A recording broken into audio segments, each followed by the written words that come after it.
Trust announces the moment it breaks. It is quiet, like a hairline fracture in glass that only reveals itself when the whole pane shivers. Mine chose a louder theater. It chose bass lines, fairy lights, and a rented DJ who insisted on shouting his own name between songs like a parrot that knew 2 words and a monthly rate. The backyard looked like something a lifestyle blog would watermark. Filament bulbs draped between the oaks, white linen tables breathed in the night air. The pool glowed an indulgent blue, a soft rectangle of calm that made everyone look more glamorous in their reflections. Trays floated by on the arms of servers hired from a company with a name that sounded like a perfume. There were canapes that looked engineered, cocktails with dehydrated citrus wheels pegged to the rims using miniature clothespins, and a cake I had to sign for like it contained plutonium. It was her birthday. She wore a dress that knew the difference between attention and admiration and had chosen the former. The fabric caught the light like a promise she had no intention of keeping. She had asked for this party, and I had said yes, the easiest word in a marriage, and also the most expensive. I stood near the bar where condensation mapped nervous weather on the cooler. The bartenders were twins or professionals trained to look like it. They moved in a mirrored rhythm, one shaking while the other poured, 2 halves of a trick that made you doubt your own eyes. I took a drink because people expected you to hold something at gatherings, the way you carry a backpack to remind yourself you belong in a school. Ice pressed its forehead against the glass like it was trying to get out. Guests moved in clusters like migrating birds circling the same punchline. They wore blue blazers and soft laughter and the certainty that comes from not needing to think about money. Coworkers nodded at me in that way. That means they would remember tomorrow exactly where I stood and with whom and what my face did when the first blow landed.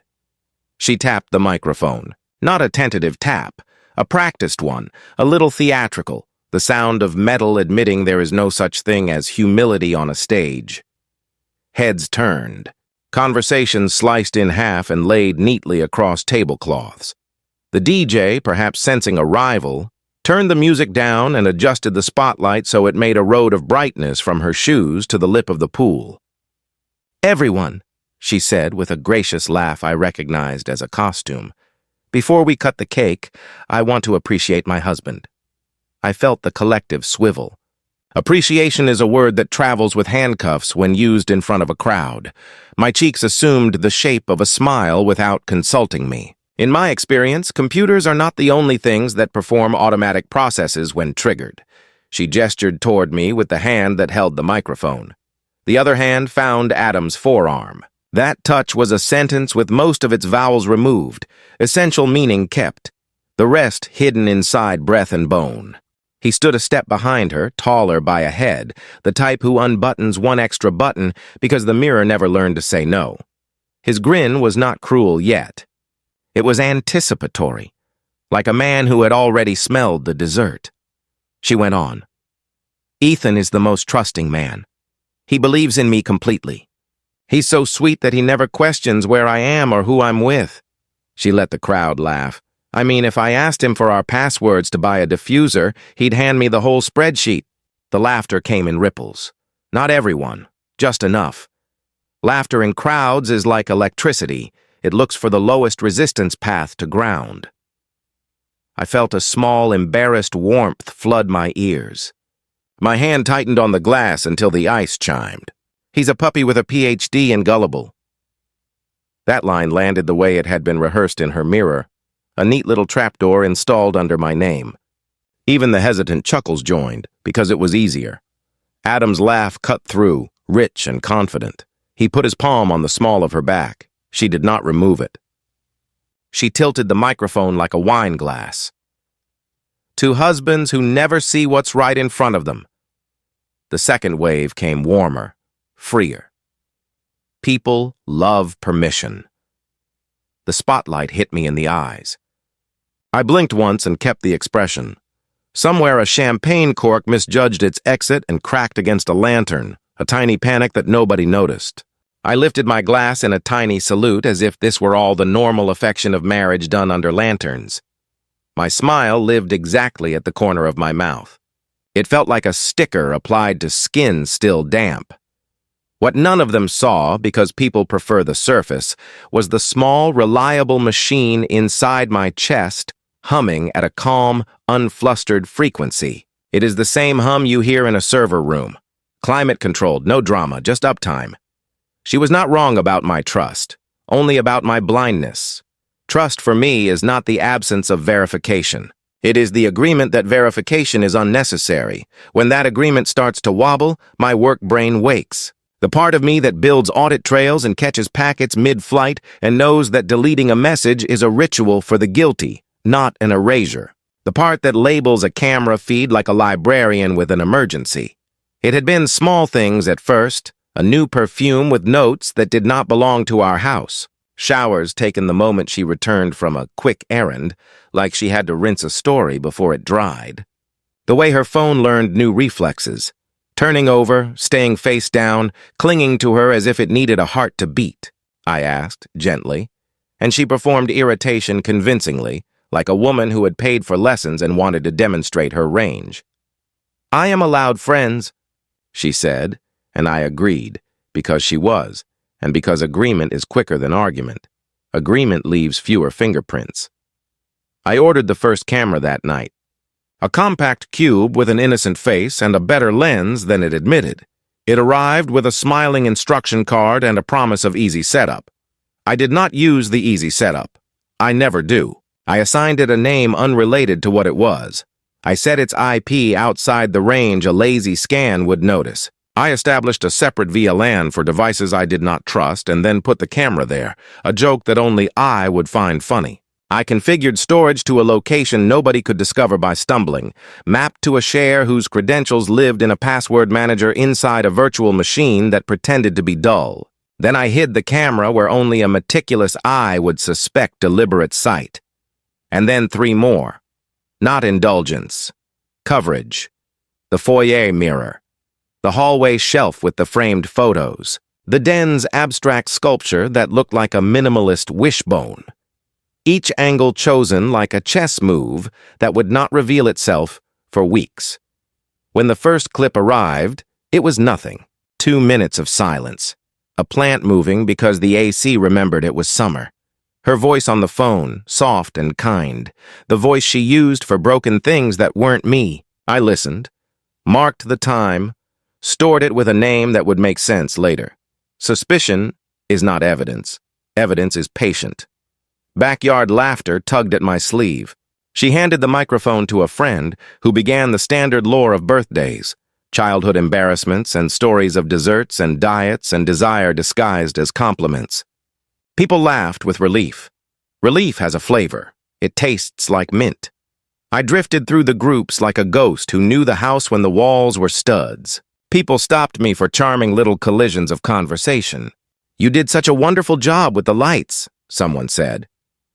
"Where did you find this caterer?" asked another. I explained politely that my wife had chosen the vendor and I had paid the invoice. That is a joke I tell only to myself. It keeps me from narrating. Adam peeled from her orbit and approached with the appetite of a man who mistakes proximity for courage. He wore a watch that wanted to be noticed, a rectangle of light barking the hour at anyone close enough to be dominated by it. "Ethan," he said with a friendly clap to the shoulder that read my body like a biometric. "These parties, man. She said you were chill, a trusting type." "Trusting and chill," I said. A dangerous combination. He laughed without hearing me. His teeth were straight in a way that was bought. He smelled like cologne that had studied marketing. He leaned in a half-inch, conspiratorially, the way men do when they are about to announce their own cleverness. "You're a lucky guy." "Every day," I said, and let the weight of that sentence mean what it wanted. He left with a backward grin. She reeled him back with a look that contained an instruction set. I watched them as if monitoring traffic logs, noting spikes, identifying patterns. Storytelling is just pattern recognition that learned manners. Security is the same without the manners. I excused myself at the exact moment the cake emerged to a chorus. The lights dimmed as if the universe granted me cover. The kitchen door sighed. The hallway received me with the cool, bated breath of a house that knows secrets.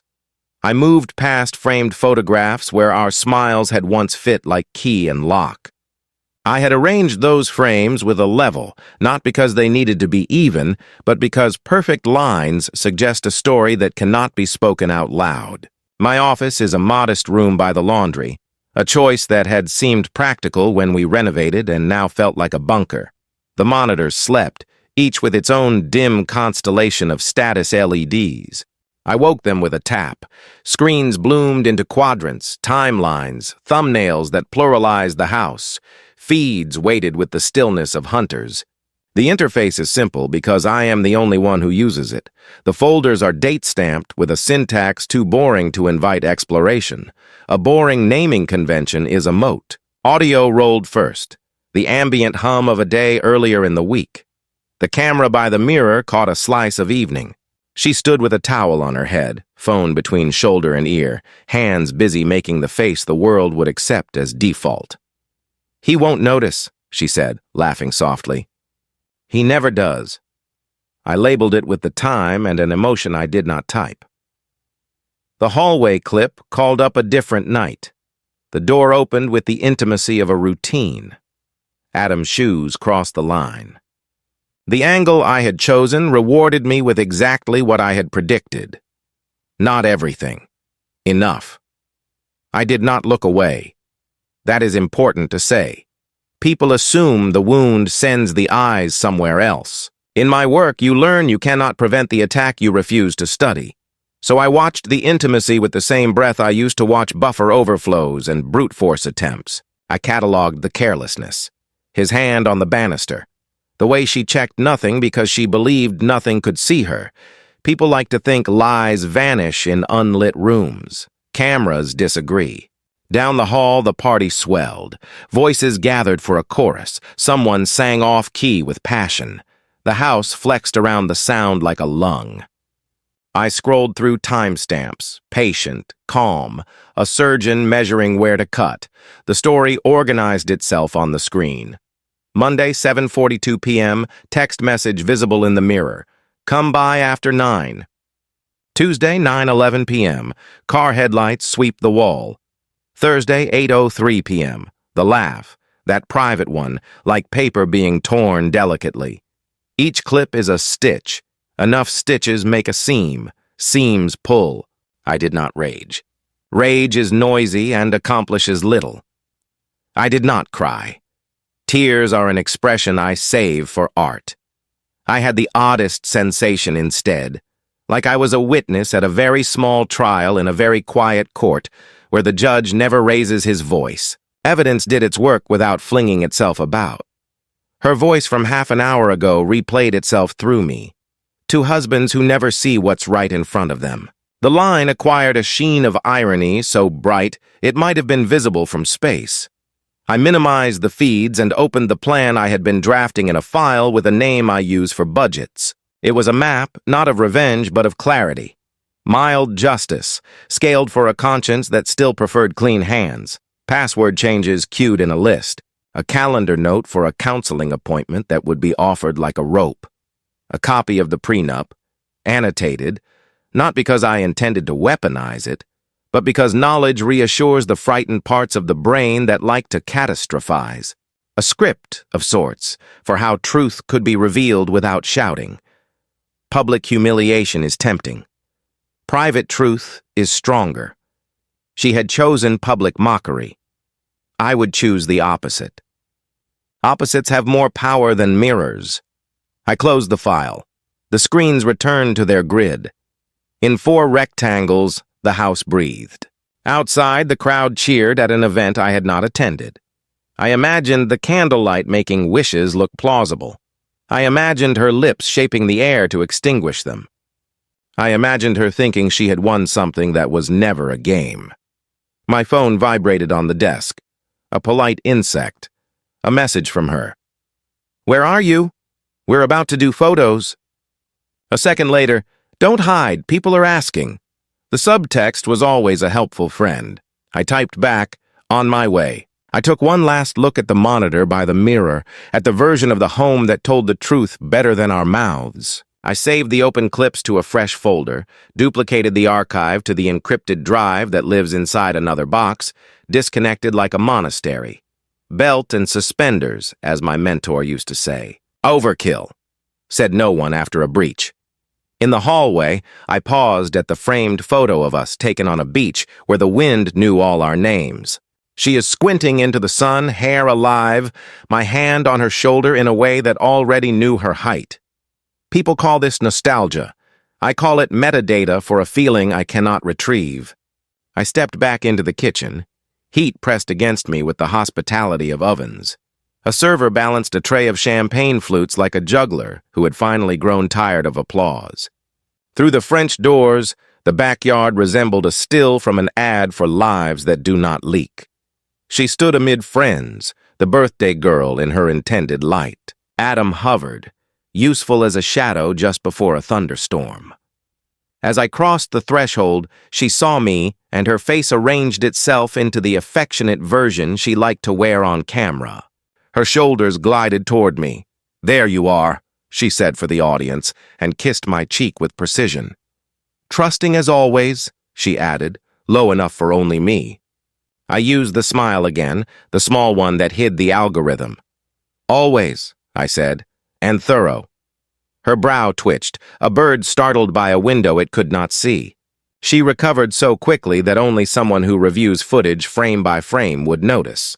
The photographer lifted a hand and called for the couple. We configured ourselves into the shape that had convinced people for years. Flashes counted down a clock none of them knew was running.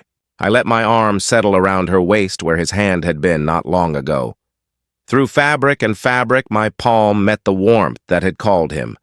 I felt nothing but information. I looked into the camera lens and thought about lenses that do not need permission to witness. Somewhere deep inside a silent drive, truth ticked like a quiet metronome, keeping time until it would be asked to speak. When the photos ended and the group spilled into new arrangements, she leaned closer, breath sweet with cake, voice soft for two. "See? You can relax. Everything is perfect." She did not mean the party. "Perfect," I said, and tipped my glass against hers with a chime that might have been a bell announcing the start of class. The DJ declared his name again. The crowd returned to its orbit. I set my empty glass on the railing. The night smelled like sugar and chlorinated nostalgia. My face did the thing faces do when they pretend to be at rest. Inside, the little server room hummed. The cameras were still rolling, not always loud. Sometimes it's a vibration in your pocket, a notification disguised as coincidence. Tonight, it arrived while my wife's friends screamed the lyrics of a song they loved more for nostalgia than melody. The garden outside pulsed with music and laughter as if joy was mandatory. People toasted. They danced like gravity had taken a personal day. The surface of the pool shook with every bass drop, a shimmering, artificial ocean. I stood among them in a body that wasn't sure if it belonged anymore. My wife never noticed my gaze lingering on the places truth prefers to hide. Corners, shadows, between the words people say when they think no one important hears. She was back to performing now. The birthday girl glowing like someone convinced the universe sent her a spotlight as a birthright. Adam hovered too close, that gravity again, drawing her in every time she swung free. They were orbiting each other, reckless moons pretending the sun wasn't watching. My phone pulsed. A soft, discreet vibration, nothing visually dramatic. It was a motion alert. Living room camera. 8:41 p.m. It was the one place I assumed would stay still tonight. Everyone was in the backyard. Everyone except the house trying to confess. I excused myself casually, a man going to check on his dogs or refill a drink. No panic, no suspicion. True power hides in normalcy. The door slid shut behind me, muting the crowd. Silence welcomed me in like an old accomplice. The hallway was dim. Only the glow of the kitchen under-cabinet lights spilled faint illumination forward. I unlocked my phone with a thumbprint. A gesture so habitual, it felt like breathing through silicon. The security app loaded instantly. I never let latency slow down the truth. I tapped the alert. The feed played. A woman, not my wife, stepped into view. Stranger. Late 20s, maybe early 30s. Long dark hair, leather jacket. A nervous efficiency in the way she moved. She set down a purse like it was a decoy and went straight to the side table drawer. She didn't rummage like a thief guessing. She knew what she was looking for. She pulled out a small silver key. My safe deposit key, the one I kept hidden, the one no one should know existed. I zoomed into the feed. Her hand trembled. Not much, but enough to betray urgency. She snapped open her purse with the silent speed of someone trained in subtlety. She made a phone call, posture thin with tension. Yeah, I got it. Tell her we're good. Her. No name needed. My mind supplied one. Maya, my wife. The stranger pocketed the key like a sentence finally complete, glanced around once more, and slipped out like guilt wearing boots too quiet to notice. The video ended. I stared at the screen, the quiet hum of the refrigerator behind me sounding suddenly like applause for a performance I never bought a ticket to. The floor under my feet didn't tilt. My pulse didn't spike. These are myths about heartbreak. True betrayal makes you still. So still you can hear the blueprint of your own patience click into place. I rewinded the feed. Earlier that evening, before her little roast performance. My wife walked inside alone. She looked uncertain. A glitch in her confidence matrix. She placed something under the counter, the stranger's purse. Her fingers tapped the table. 3 quick taps, a familiar tick she only used when anxious. She spun her wedding ring once, then a breath, training herself back into character. And she left. Back into laughter. Back into spotlight. Back into the lie. I watched her act the way some men watch sports. I understood every strategy behind each movement. The deception wasn't chaotic. It was planned. This wasn't an affair of impulse. This was a coordinated operation. So I rolled back further. 8:05 p.m. The stranger unlocks the side gate with a key. One of mine or one duplicated? She slips in, avoiding the outdoor camera's field of view. Smart enough to know where eyes usually were, unaware of the ones I placed for the unusual. She enters. Mission underway. The timeline filled itself like a prosecutor's slideshow, time-stamped and impartial. When you spend your life designing systems that reveal intrusions, nothing stings more than realizing you were never securing a home. You were securing a stage for someone else's scheme. There is a point in discovery, right after the shock, but before the rage, where you feel like a spectator inside your own bones. Detached, analytical, fluorescent lighting in your soul. I tapped export. Label, file, 011, living room, betrayal, MP4. Folder, Truth Party Night, the first file. When the system confirmed save complete, I finally blinked. Then, another buzz. A text message. Unknown number. We should talk. Another pause. 3 dots. Typing. Then, she's not who you think. The chill that crawled up my spine wasn't fear. It was realization that the cameras weren't my only witnesses. Whoever this was, they weren't trying to blackmail me. The tone lacked triumph. It sounded like warning.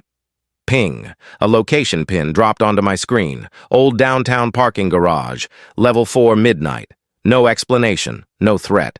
Just coordinates and urgency. My thumb hovered over the screen. The old garage, halfway abandoned, lit like it was afraid of itself. No cameras, ironically. No people after business hours. No place for coincidence. I didn't answer. Not yet. The phone screen reflected my eyes. Steady, calculating, no sign of a man unraveling. I realized something. My wife's betrayal wasn't just infidelity. This had layers. Financial, logistical, possibly criminal. The key was a gateway. What had she hidden in that box? Assets? Documents? Something she didn't want under our roof? And why send someone else to retrieve it? Trust had become obsolete. This was reconnaissance now. Footsteps approached from outside the kitchen, high heels tapping impatience into the floor. Maya appeared in the doorway, irritation hiding behind her birthday smile. She leaned against the frame, arms crossed loosely, defensive posture disguised as flirtation. "There you are," she said. "What are you doing? People are asking." "I needed a moment inside," I replied evenly. "It's warm out." She stepped closer. Her perfume reached me first. Expensive, floral, aggressive. "Have fun, Ethan," she murmured. "Loosen up. You're so tense lately." Tense, right. Surveillance tends to do that. She traced a finger along my arm, affectionate for any observer. "What were you looking at on your phone?" she asked lightly. Not, "Who were you talking to?" Not, "Why did you disappear?" She cared about the device. That meant she worried about information. Just noting. I offered a slow smile, a practiced imitation of contentment. "Memories," I said. "Videos from past birthdays." She brightened instantly, relief flickering like a faulty neon sign. "Ah, sentimental today. See, I knew this party would get to you." She kissed me. Vanilla frosting and alcohol, shallow affection, deep lies. "I should get back out," she said. "Cake photos are up next." She left, but her eyes lingered 1 second longer than they needed. Suspicion recognized suspicion. When the sliding door shut behind her, I felt something shift inside me, like internal plates grinding into their final alignment. This wasn't the night she thought she was having. I returned to the feed, paused, zoomed, on the stranger's wrist. A bracelet. Gold. Small engraving. M+M initials. Matching? The phone buzzed again, another silent insect against my palm. Unknown. Number. "Do not tell her. Trust me." Irony laughed quietly in the corner of the room. Trust. Everyone wanted it. No one earned it. I powered off the stream and backed up the file to a second encrypted drive. Redundancy is faith for engineers. Outside, the DJ shouted his name again, like a man declaring relevance to a galaxy that didn't ask. I pocketed my phone and walked to the French doors. The glass reflected me, alone, composed. The background played a happy marriage-like theater. As I stepped out, the cool night air wrapped around me with the false embrace of a friend who knows none of the truth. My wife waved me over for cake. Candles flickered along the frosting, their flames too weak to reveal anything. Everyone gathered around her, smiles ready for photography, all of them blissfully unaware of the second narrative beginning to breathe between the walls. She looked so proud of herself, proud of her jokes, proud of her audience, proud of the secret key she thought was invisible. I applauded with the others. I sang the song. But in the quiet gallery of my mind, the screens still flickered with betrayal, and the text sat unanswered, like a door waiting to be opened. Midnight wasn't far, and if the cameras had taught me anything tonight, it was this. Every truth begins with a recording. This story had many more, and so did I.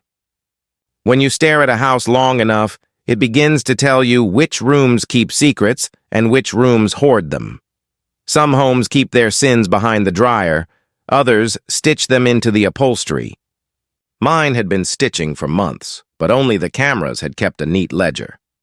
I woke the next morning with the same sound in my head the monitors make when they boot up, a small, confident chirp. The party had been a noisy smokescreen. The recordings were quiet annexes to truth. I made coffee like it was a ritual for people who refused to be surprised by anything. My hands moved with habitual precision. Spoons measure, timers click. Domestic life offers the illusion of control. The encrypted folder waited for me on the desktop like a patient witness. I named folders boringly on purpose. Boring file names are camouflage. I layered backups until redundancy felt like a religion. I had learned the practical arrogance of assuming people will always underestimate the measures of someone they mock. I began with the first file, the one I had labeled with the clinical distance of a lab technician. File 01, living room, betrayal, MP4. I watched the stranger pry out the safe deposit key again, this time slowing the playback and isolating audio. The woman whispered into her phone, the consonants soft but clear. I cleaned, amplified, and ran the sound through filters. The intelligence of a lifetime spent in signal processing is knowing how to pull meaning out of white noise. When the voice came through crisply, a name slid into place like a bracket snapping on a shelf. Maya, she said, not as confession but as transaction.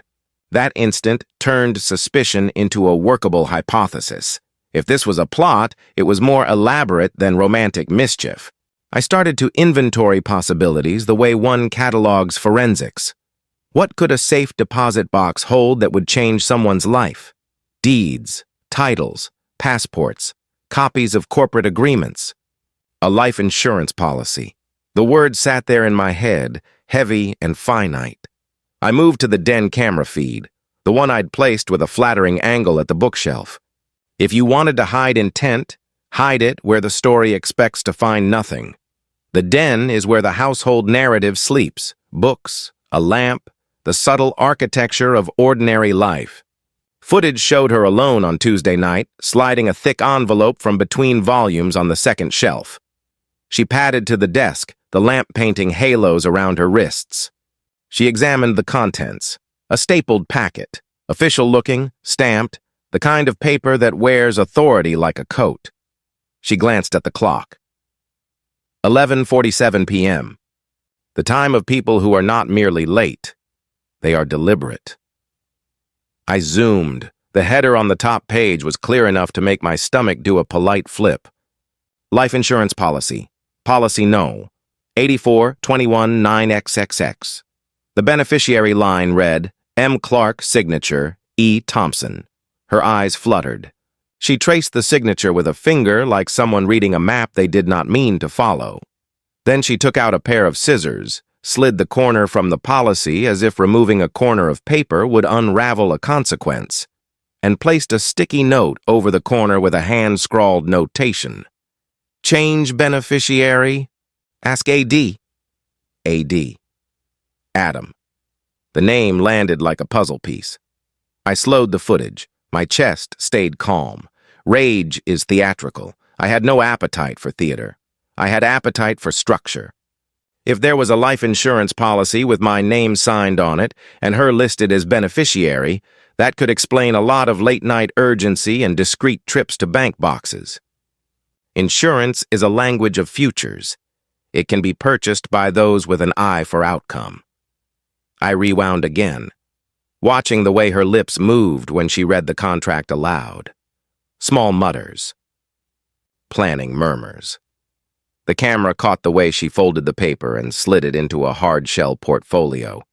The movement was careful, as if she was handling something valuable to someone else. I pulled my own statements, quiet as a confession. I had never signed any policy with money so large that it could finance a life of reinvention. We had joint accounts, yes. We had a small emergency fund. We were ordinary people with ordinary insurances that one buys out of a suburban sense of duty, not of calculation. But signatures are slippery things. They can be forged. They can be copied. They can be manufactured by someone who understands handwriting analysis or who has access to a notary. Which someone, I realized, would need access to me. The den footage continued. An hour later, she was on the phone with someone who sounded like a banker. The audio was muffled by the kettle boiling in the next room, but I got the gist. An appointment at the bank, a request to access a safe in the downtown vault. She promised to bring identification. She was careful in tone. She was not flustered. She was rehearsed. Policy, safe deposit box. Key removed. Phone call. Tell her we're good.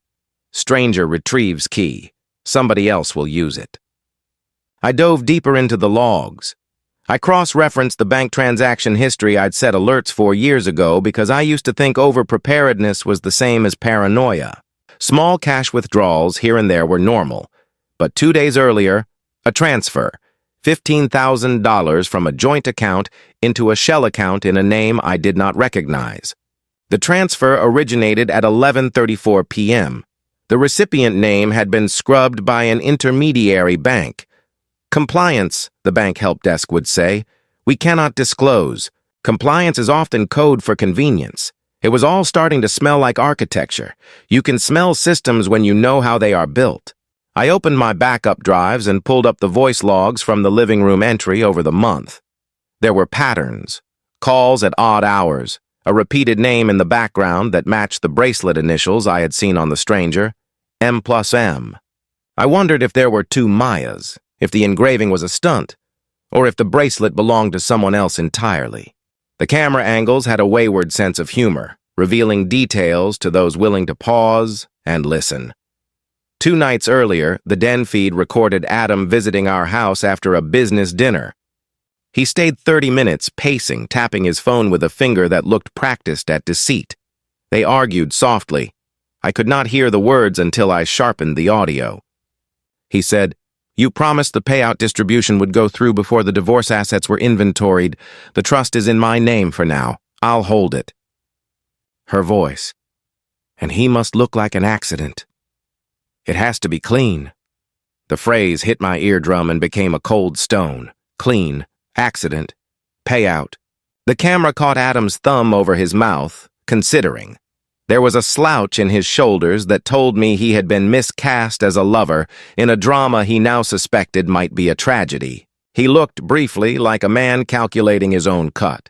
I labeled that clip file 003 adamdentalk.mp4 and exported it to the same folder called Truth. My hands did not tremble as they saved yet another file. Calm gets you farther than hysteria. It also makes you more dangerous.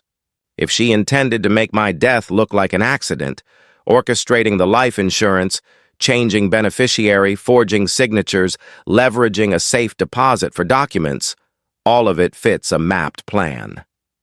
A staged accident is a way to make the future irreversible, to let law and actuarial models do the dirty work of reassigning value. What disturbed me more was the nuance in Adam's body language. He was not merely a lover. He was calculating his options.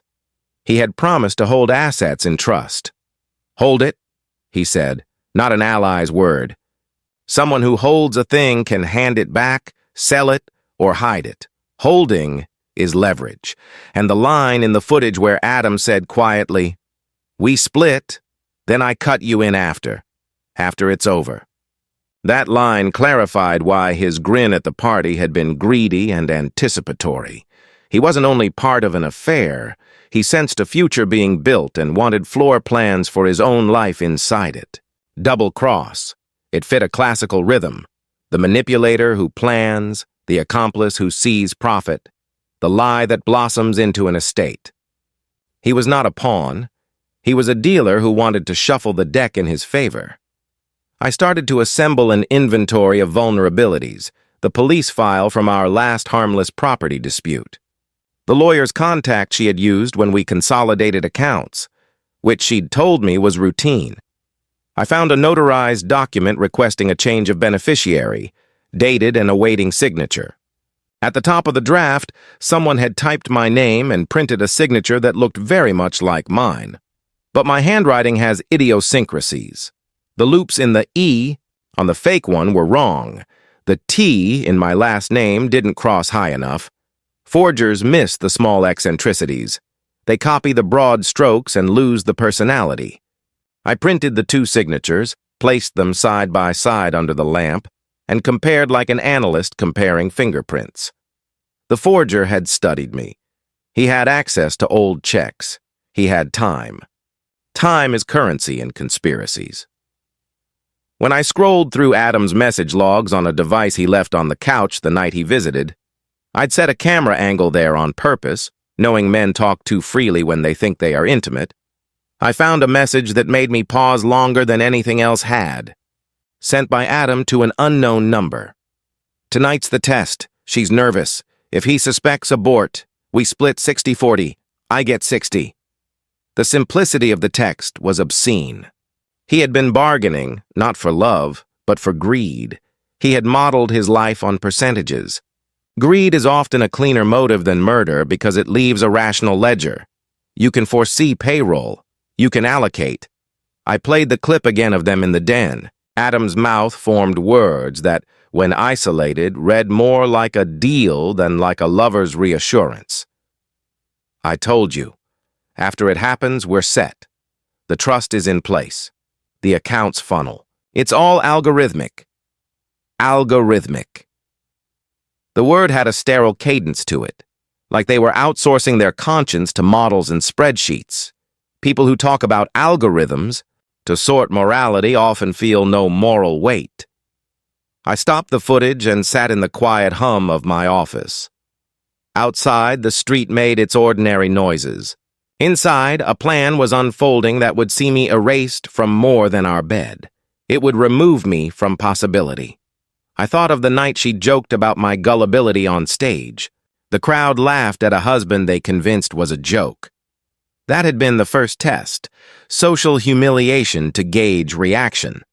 The second test, the insertion of a stranger into my living room to retrieve a key, had been logistical. The third was the replacement of security with calculus and insurance.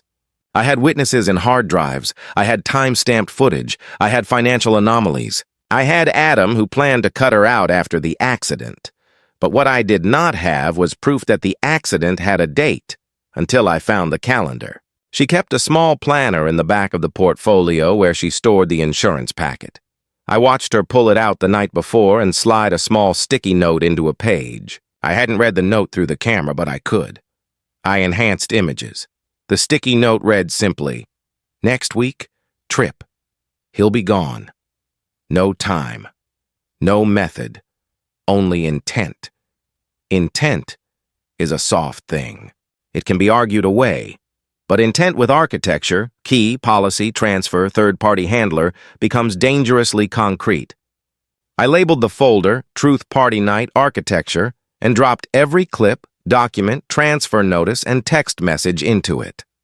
Then I copied the folder to an offline drive, sealed it into a portable encrypted vault, and swaddled it with passphrases like a man tucking children into bed. Overkill feels indulgent until the moment you need it. I didn't have to move quickly. My calm was not indecision. It was a temperate, methodical planning phase. The right move here was not a reaction. It was an escalation of evidence and a careful pull of levers. As the sun set and the house moved from daylight to the soft gray of evening, my phone buzzed. It was a message from an unknown number. "Did you get the files?" No. I hadn't told anyone about the drives except the anonymous texter who had sent the first meeting invitation. I typed a reply with steady fingers. "Who is this?" The message returned almost immediately. "Someone who saw what the cameras saw. Don't go to the garage. Not safe." The garage. The pin from the previous night.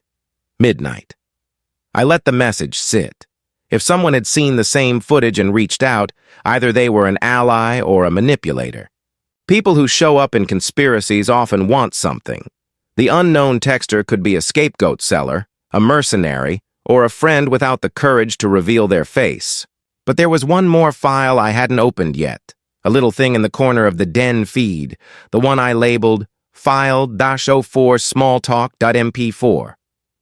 It was low resolution and had been easily dismissed the first time. On the timeline, it was the shortest clip, a cigarette-length scene that happened at 2:17 a.m. after the stranger left and before the bank appointment the next morning. I clicked play.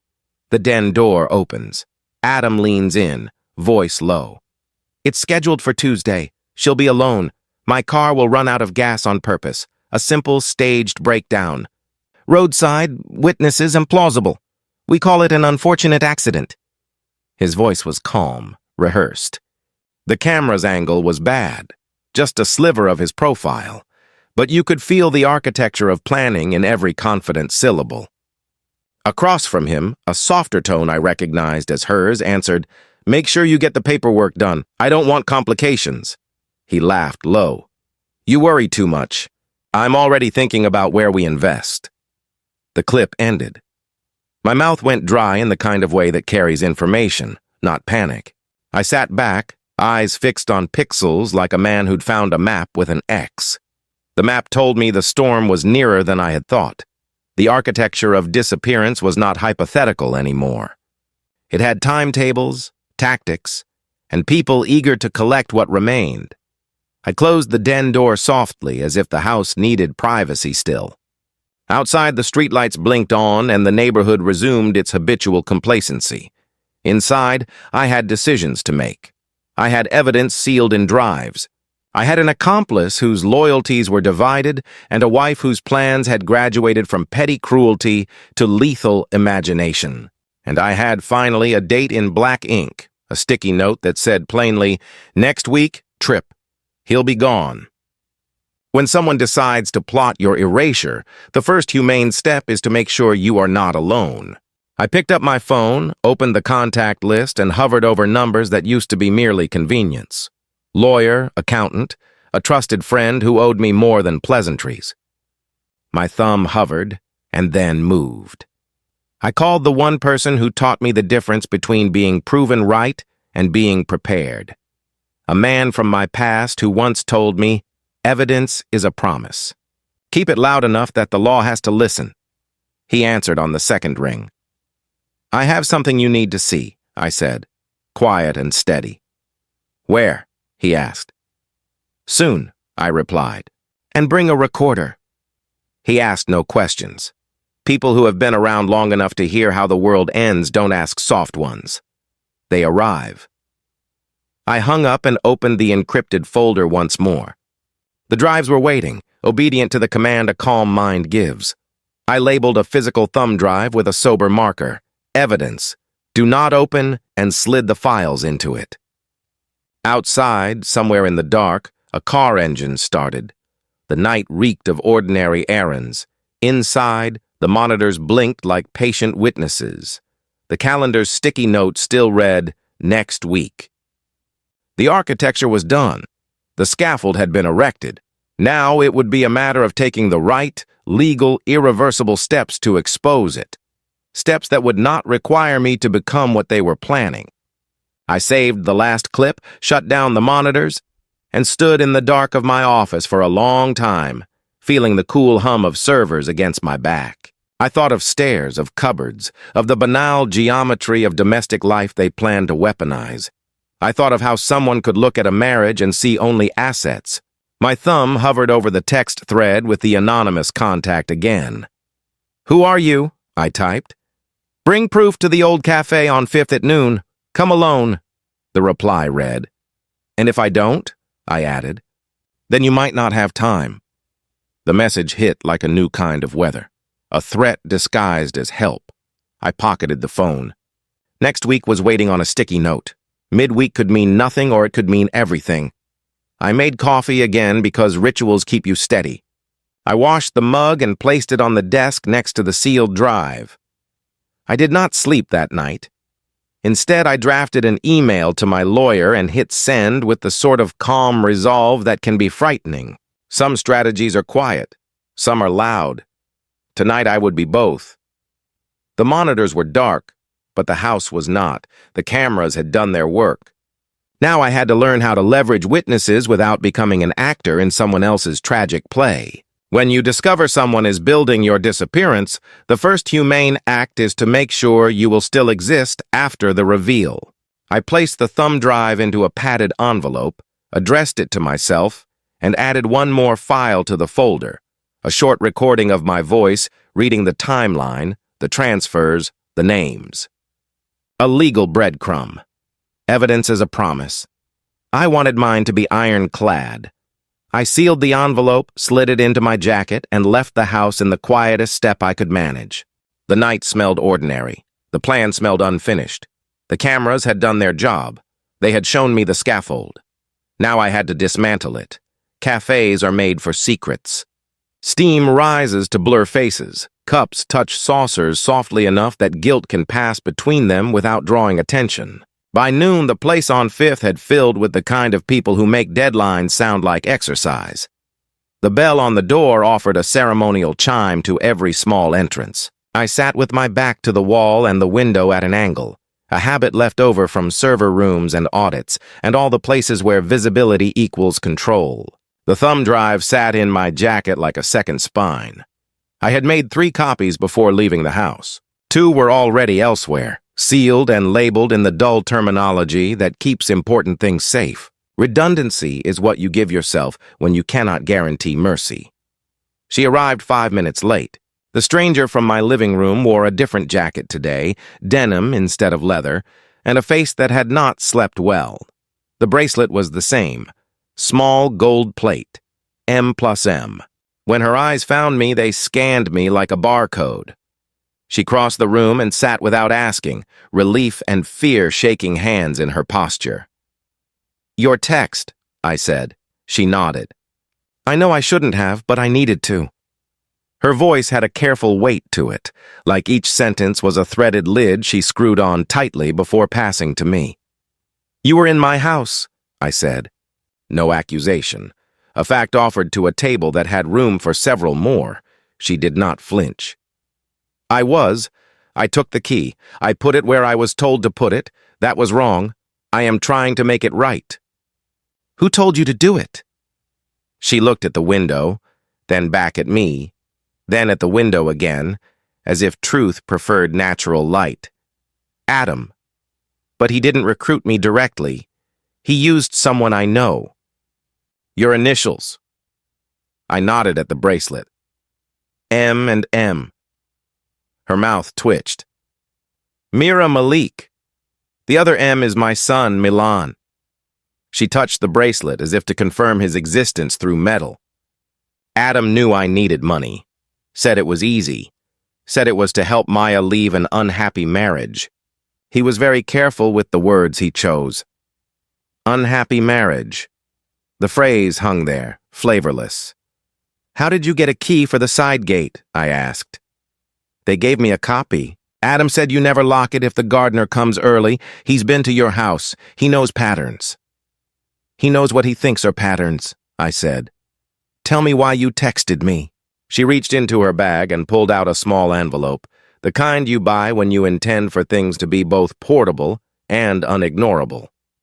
Inside, a cheap USB flash drive clinked softly. She slid it across the table, fingers still on it for one extra heartbeat. "I recorded my conversations with him," she said, "and some of the voicemails. I also took pictures of documents when I made the pickup for the deposit box last week. I'm not proud of any of this, but if I didn't do something, I was going to be part of something I could not live with." "What changed your mind?" She inhaled. "Last night, after I took the key, he messaged me that the timeline moved up. He said Tuesday was the new breakdown. He needed a witness to see you pull over at mile marker 19, that he arranged for a tow truck to be close by, and that the incident would be handled by then." "Handled," I repeated, a euphemism scraped against porcelain. "I have a cousin who is a mechanic," she added quickly. "Adam asked him last month about disabling a fuel pump without throwing a code, and whether brake fluid can be compromised in a way that looks like a leak. My cousin refused. But he told me, 'It's too much. I am not built for that.'" Noise from the espresso machine hissed loudly enough to cover an entire confession. "Adam is not just helping her," she continued. "He is planning to keep the trust they set up and cut her out after it is done. I heard a voice message where he cited post-event confusion as his cover to move funds under a shell. He said she is useful now but not necessary later." Useful now, not necessary later. The sentence fit Adam's watch, his grin, the way he laughed at percentages like they were loyal dogs. "How do you know about the trust?" I asked. "Because I work at a desk where people like Adam leave open tabs when they think no one reads. He uses me to make prints and forget to recycle. He forgets I have eyes." She stopped herself. "I do temp admin for his firm. I was on the floor when the documents were drafted. I saw a folder for a revocable trust named Arcadia. Trustee, Adam White. Beneficiary, initially Maya Clark. Contingent language that gives him full discretion if certain events occur. That was before the insurance and the bank stuff. The word Arcadia seemed obscene in a city that had no patience for pastoral fantasies. It meant paradise to people who liked euphemisms. It meant control to anyone who had ever read a deed. "Why meet me at a parking garage first?" I asked. "I did not," she said quickly. "That was him. He used a burner and sent you that pin. I intercepted the follow-up and told you not to go. He wanted you alone in a place with no cameras. He has someone he pays who doesn't ask questions. If you had gone, you would be—" She did not finish the sentence. She stared at her hands. "It would have looked like you didn't come home after a party. It would have looked like something ordinary with a tragic result." Silence arrived at the table. It set down its small suitcase and sat with us like a relative who knew the will was about to be read. "You're sure?" I said. She lifted her eyes. "Enough to put my name on a statement. I will sign. I am not letting him use me to erase someone." "Do you understand," I asked, "that this means Maya and Adam might turn on you?" "They already will," she said. "The minute it goes wrong for them, I am expendable. That is what the second M on the bracelet is for. I am not expendable to him." She slid the flash drive forward fully. My hand covered it. The metal was warm from her palm. Warmth felt like a rare commodity. "The safe deposit box?" I said. "Do you know what is inside?" She hesitated. "Copy of the insurance policy, 2 passports, one in her name, one with a different last name, cash. 2 notarized letters that looked like they had been practiced, a power of attorney, and a list of account numbers with routing codes.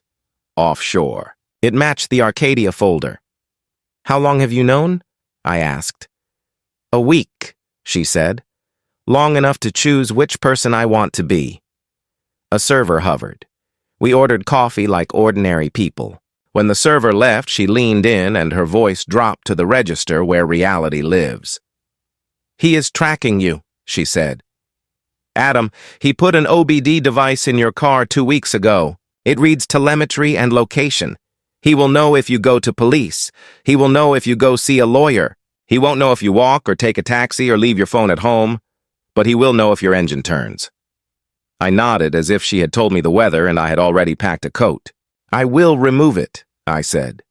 "Later." "No," she said quickly. "Not yet. If it disappears, he will move sooner. Let him think you are readable. Meanwhile, document everything." "Already doing that," I said. She exhaled. "Good." Coffee arrived. There was a small heart in the foam because even the universe likes to make jokes. We did not drink. "Will you testify," I asked, "if this becomes what I think it will become?" "I will," she said. "But you should know, I think he is going to try tonight, not Tuesday. The garage was for last night. It failed. He will improvise." "Improvisation is where amateurs reveal themselves," I said. Her laugh was small and without happiness. "He is not an amateur at greed, just at decency."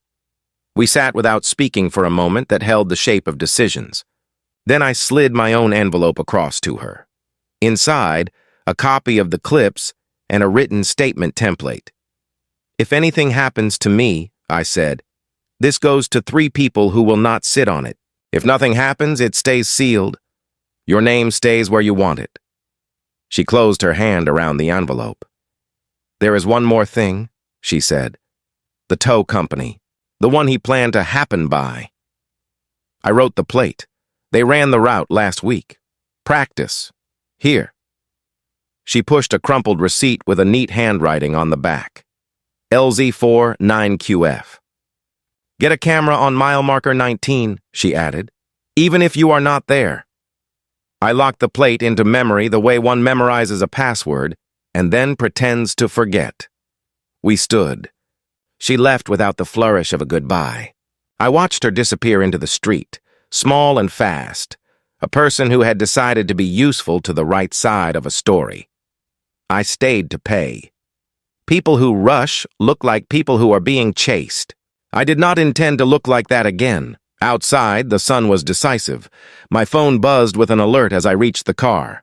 Garage camera, motion detected. The thumbnail showed our garage door rising and a shadow bending near the hood of my car parked at home. Not me.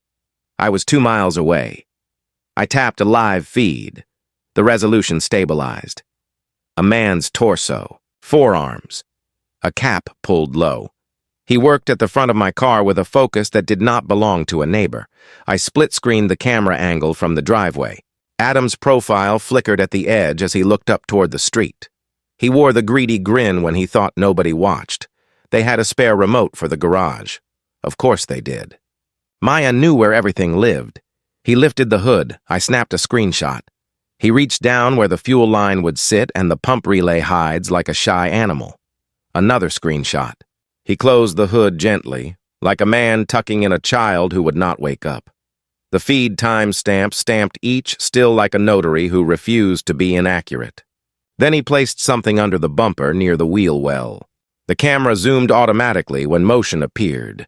The AI triggered a tag. Unknown device. OBD was already in the cabin. This was something else. A backup tracker. A magnetized GPS puck. He walked away. The garage door lowered. I saved the clip to the same folder as always. File, Azo5 Garage, Tamper.mp4. My heartbeat did not escalate. It had learned to be more mature than that. I did not start the car. That would be the first mistake of men in headlines. Instead, I walked past it and called a taxi with a cash payment filter. I slid into the back seat with the stillness of a person who has chosen to be boring in public for as long as it takes to win. On the ride home, I executed a sequence I had written earlier this morning while the coffee cooled beside the keyboard. First, email to my lawyer with the subject line, Preliminary Evidence. Attached, clips, transcripts, financial anomalies, toe plate, Mira's first signed statement. The message body contained a line that would make any attorney straighten. Potential attempt on life disguised as accident. Insurer involvement likely. Please advise on immediate protective filings. Second, packet to the insurance company's Special Investigations Unit. Policies dislike fraud. Investigators love a clean story they can pursue with dull persistence. I attached screenshots that showed a forged signature, a beneficiary change request, and a timeline. I did not accuse. I suggested irregularities. Insurance companies enjoy irregularities the way detectives enjoy alibis that do not understand clocks. Third, a report filed with the non-emergency police portal for trespass and tampering, including photos from my garage feed, clearly showing a man's profile at my car. I made no mention of murder. I reported what I could prove: unlawful entry, attempted vehicle interference, ongoing harassment. There is a way to speak to the law that invites it to climb the ladder itself. Fourth, a dead man's switch. An email scheduled to send if I did not cancel it by morning. To my lawyer, to my sister who had no patience for nice lies, to my company's security chief who owed me favors that smelled like burnt coffee and night shifts. The email contained everything. The subject line, "If you receive this, I failed to cancel." We reached a block from the house. I asked the driver to let me out early. I did not approach my own front door. I went to the alley, to the side gate that Adam thought would be my vulnerable routine. If a hunter writes a script for you, refuse the lines. At the trash bins, I donned gloves. I crouched at my car's bumper where he had placed the device and palmed the magnetized puck with the care reserved for newborn mice. I placed it on the underside of the neighbor's recycling bin instead. If someone wanted to track a container, they could have it. 2 houses down, I saw a nondescript sedan idling with the air of men who take their lunch in their car. My garage remote remained in my pocket. I did not open the door. Instead, I walked around to the curb and sat on the front steps with a book like a man too ordinary to notice rain. Another buzz, a new email, subject, beneficiary change processed. The sender, The insurer's automated system, the body. Your request for change of beneficiary has been received and processed. Effective date? Today. Beneficiary, M. Clark. If you did not authorize this change, please contact us immediately. Today. The speed made my skin feel too small. I dialed. The call tree tried to be a labyrinth. I chose the path reserved for professionals and emergencies. When a human voice finally answered, I matched their cadence, not their surprise. I did not authorize this, I said. I have evidence of forgery. Sir, we will need to start a fraud file. Good, I said. Start it under my name. This call is recorded, yes? Yes. Then note this. Any claim filed against that policy is disputed and under investigation. I hung up and breathed with the precision I use when a system needs to come back online without corrupting anything. A new text arrived, not from Mira, not from unknown, from a number that had been in my phone for years and held a ring to it that used to mean home. Maya. Dinner at 6? Your favorite. Let's reset. Reset. The word smiled like a shark. I replied with my own polite lie. Looking forward? Her dots danced, then stopped. The performance had rehearsals even in silence. Inside, the cameras watched my kitchen, my hall, my den. In my inbox, the insurer's SIU auto-replied with a case number and the promise of a call. In my sent folder, the lawyer's out of office transformed into a text 13 minutes later. I saw it. Come now. Bring everything. Before I stood, the garage camera pushed one more alert.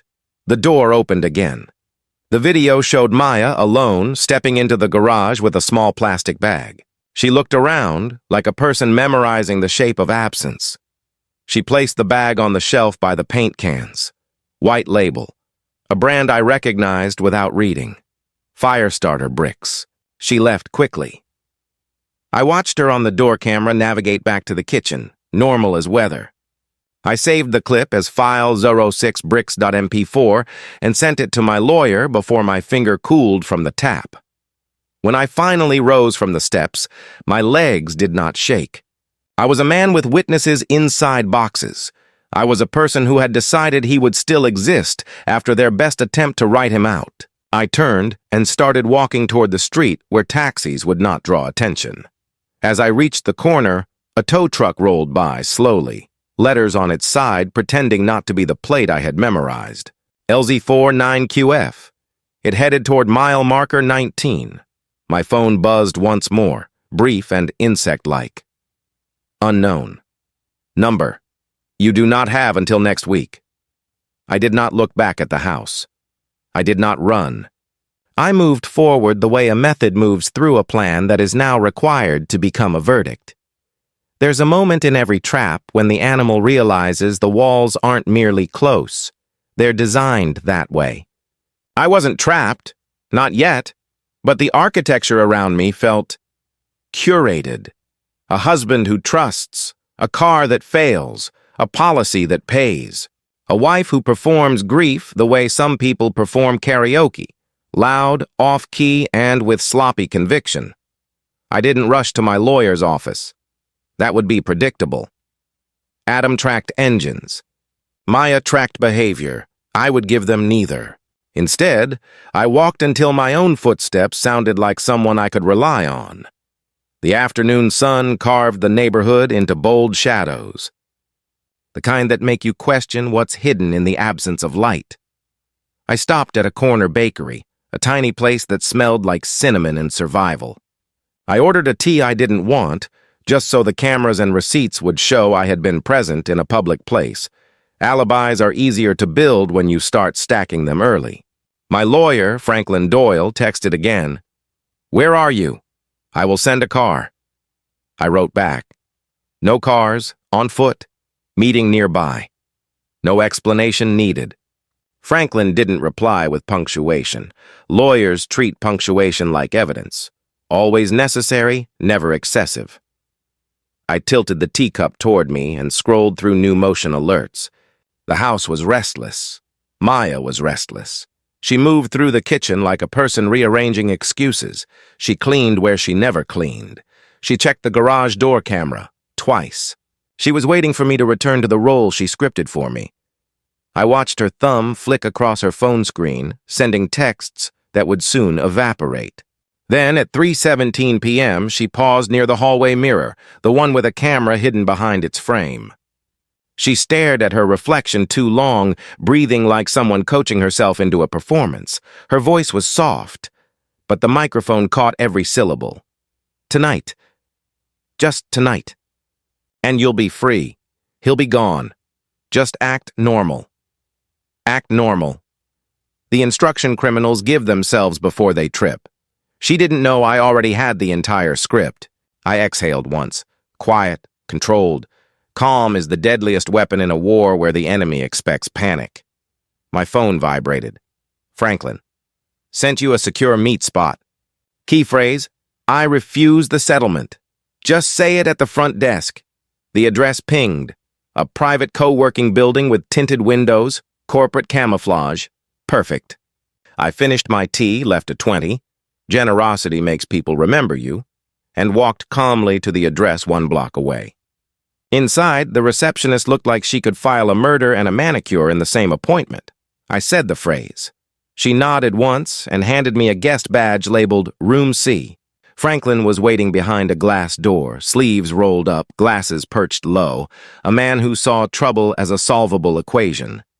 He gestured for me to sit. Start with the worst. I have multiple recorded instances suggesting intent to stage my death as an accident within the next few days. Possibly tonight. He froze, pen hovering. Accident how? Car breakdown. Possibly arson. We have video of tampering. We have insurance fraud underway. And a witness. He blinked once. Not disbelief. Calculation. Motive. Money, I said. And replacements. I slid Mira's flash drive across the table. His hand landed on it like a judge sealing a verdict. I'll process this immediately, he said. We'll file for an emergency protection order, notify the insurer, notify police regarding vehicle interference, and get statements recorded. But I need to know. Do you intend to stay in the house tonight? Yes, I said. Franklin stared, measuring whether I was reckless or strategic. It's the only move that keeps them thinking they're ahead, I added. Let them commit to the plan while every camera and legal authority watches. He nodded slowly, respect emerging like a sunrise. You're not just surviving this, he murmured. You're building a conviction. I attached the thumb drive of evidence to his laptop with the deliberate click of inevitability. While he began hashing files into immutable storage, I opened the home security dashboard. Motion alert. Garage camera. Again. I expanded the feed. Maya, wearing gloves now. She pushed the fire starters deeper behind the paint cans and placed a sleek metal canister beside them. Accelerant. Not subtle, not careful. But determined. I tapped Record Incident Bookmark. Franklin watched, eyebrows climbing. You have them on arson prep. We're not done, I replied. She exited the garage and entered the laundry room. My heart rate didn't change, not because I wasn't alarmed, but because alarm is only useful when it produces action. And my actions were already written. We reviewed more footage, file 07 shredded docs.mp4, Maya shredding printed bank statements, joint account withdrawals I had already preserved digitally. Sloppy. File 08 phone audio.m4a. Her whispering instructions into a burner phone. Pick him up near the old highway. If the car doesn't fail, push it. Push it. Not metaphorical. Franklin hit the desk with an open palm. Once. We go to police right now. Yes, I said, after we collect one more file. What file? The one where they realize I'm still alive. He didn't smile, but his eyes respected the strategy. We walked out separately. He disappeared into a rideshare, surveillance immunity. I returned to the street and continued walking. The sky was turning the color of steel, dusk sharpening its teeth. The city lights flickered awake like curious witnesses. On the way home, I passed the hardware store and bought 2 small fireproof lockboxes. Insurance against insurance. At 5:03 p.m., I received a text from Maya. "Be home soon? I need you." Need is a dangerous word. People rarely use it for love. I replied, "Almost there." I wasn't lying. I just wasn't specifying which vantage point. I detoured to the neighbor's yard where their security camera faced our driveway, a happy accident they never realized was a civic service. I asked them casually if they'd mind retrieving 24 hours of footage. "Package thefts," I said. People love helping solve mysteries when they don't know they're already starring in one. They agreed without hesitation. Another witness added. Another chain of custody strengthened. I approached my house from behind, using shadows like a second identity. The garage was shut. The driveway empty.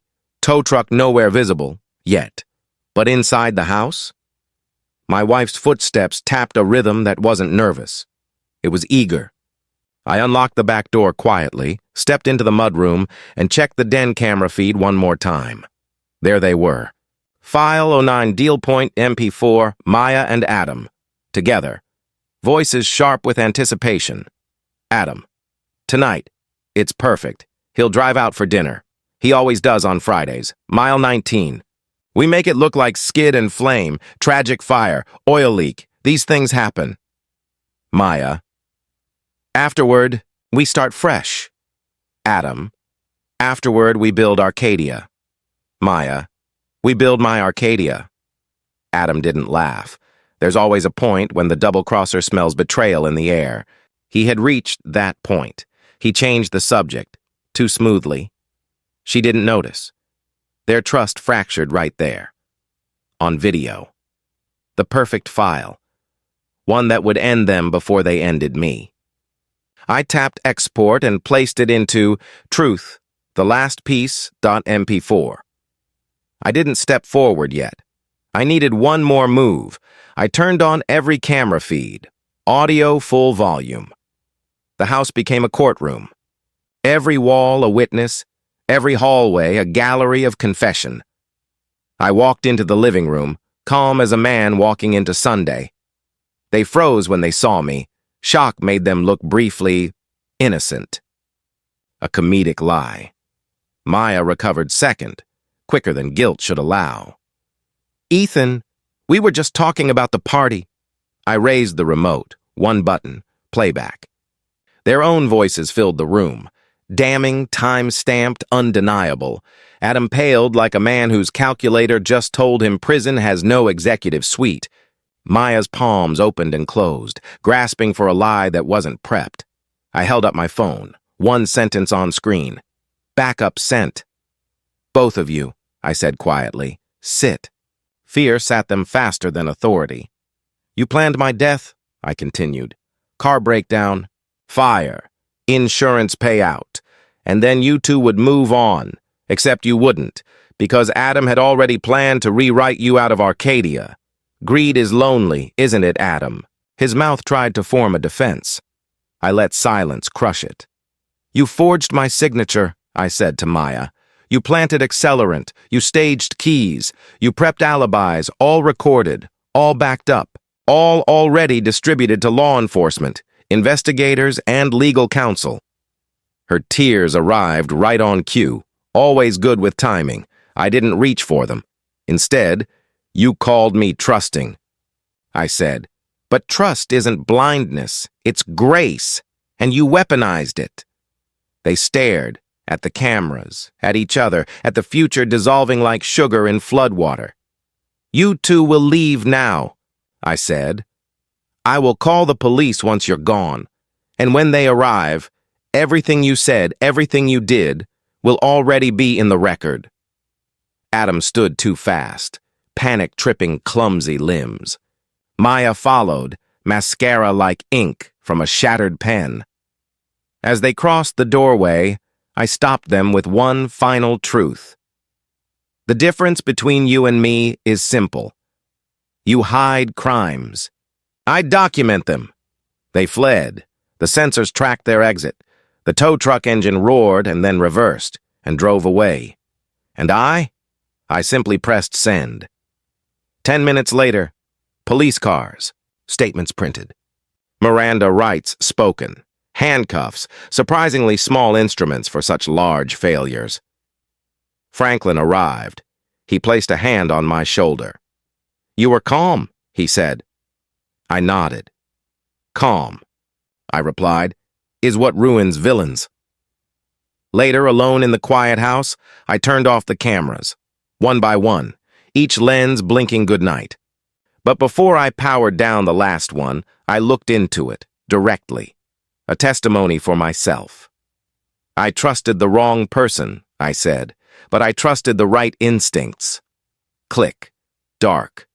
Then the front door creaked, not loudly, but enough that every nerve sharpened. A final motion alert. Front porch camera, unknown visitor, and a figure stepped into frame. The front door creaked, the kind of sound that makes houses hold their breath. I turned toward the entryway, every muscle calm in a way that would unsettle anyone watching. Adrenaline is a luxury for people who don't prepare. I prefer the quieter upgrades: observation, caution, patience sharp enough to cut. The figure on the porch lingered just outside camera range, as if negotiating with the shadows about whether to remain anonymous. My phone buzzed. A motion alert. Porch camera, unknown visitor. The thumbnail was too dark to decipher. The streetlights hadn't fully kicked in. Twilight light smears identity into suggestion. I didn't move closer. The rule of threat assessment: don't shrink the distance until the distance gives you context. A knock, polite, measured. Not the frantic knock of panic, not the authoritative pound of police. The knock of someone who believes they have been expected. "Ethan," a voice called, low, controlled, and carrying the gravel of someone who'd smoked too many truths. I recognized the texture before the name. Franklin Doyle, my lawyer.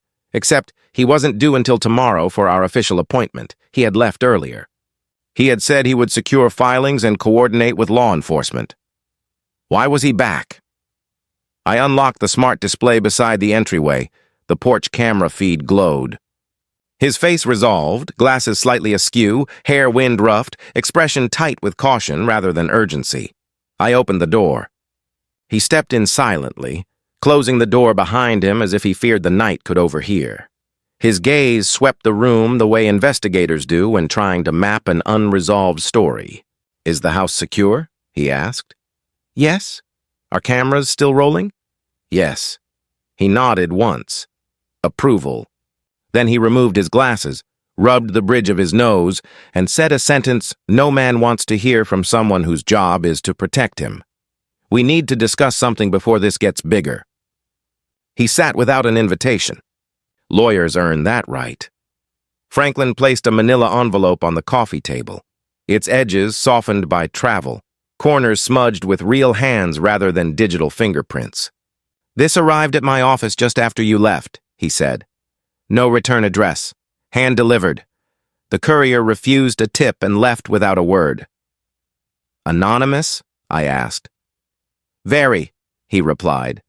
He opened the envelope carefully, like surgeons respect the first incision, and pulled out a single sheet of thick paper. Typed, no header, no signature. He handed it to me. "Check the insurance hierarchy. She isn't the first beneficiary, and he isn't the only accomplice." My eyes traced the sentence again, slower. "She isn't the first beneficiary. He isn't the only accomplice. Layers beneath layers. Maya's plan was not the root, merely a branch." "Someone wants you to dig deeper," Franklin said, voice low. "And they want you to do it before anyone else realizes what you know." I placed the letter flat on the table, aligning it with the grain of the wood, order in a moment designed to terraform chaos. "Could this be from Mira?" I asked. "She's brave, not cryptic," he replied. "This smells like someone who has been watching longer than you have." The envelope wasn't empty. A USB slipped out, small, black, unbranded. I did not plug it in, not yet.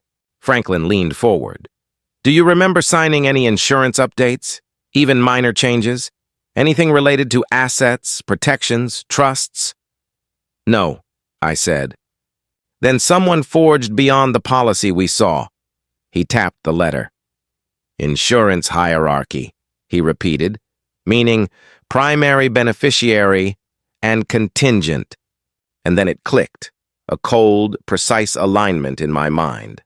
Maya wasn't set to inherit first. She was, at best, second in line, which meant someone stood to gain more from my absence than she did. Someone who knew my full financial picture, someone who had access to paperwork beyond our household, someone who wore familiarity like a second skin. I sat back, thoughts branching into a map of everyone who ever touched my identity. Family, work, former partners, institutions, lawyers on old accounts, a distant cousin with debts. The possibilities formed a constellation of motive. Franklin broke my silence. We must verify the entire insurance stack, all accounts, all policies, all trusts. Agreed, I said. And Ethan? He held my gaze. This goes beyond domestic homicide. Someone with structural knowledge is involved, professionals, or someone coached by one. Survival changed shape in the room. It grew sharper teeth. We moved to my office, a place that had held surveillance. Now it needed to hold counterintelligence. I isolated the USB within a secure virtual environment, a sandbox designed for hostile files. When the contents loaded, only a single folder appeared. Beneficiary chain, inside. Scans of insurance filings from a year ago, long before Maya changed anything. Each labeled meticulously with dates and signatures. All forged versions of my name matching nearly perfectly. Nearly. Franklin whistled softly. That handwriting wasn't your wife's. I nodded.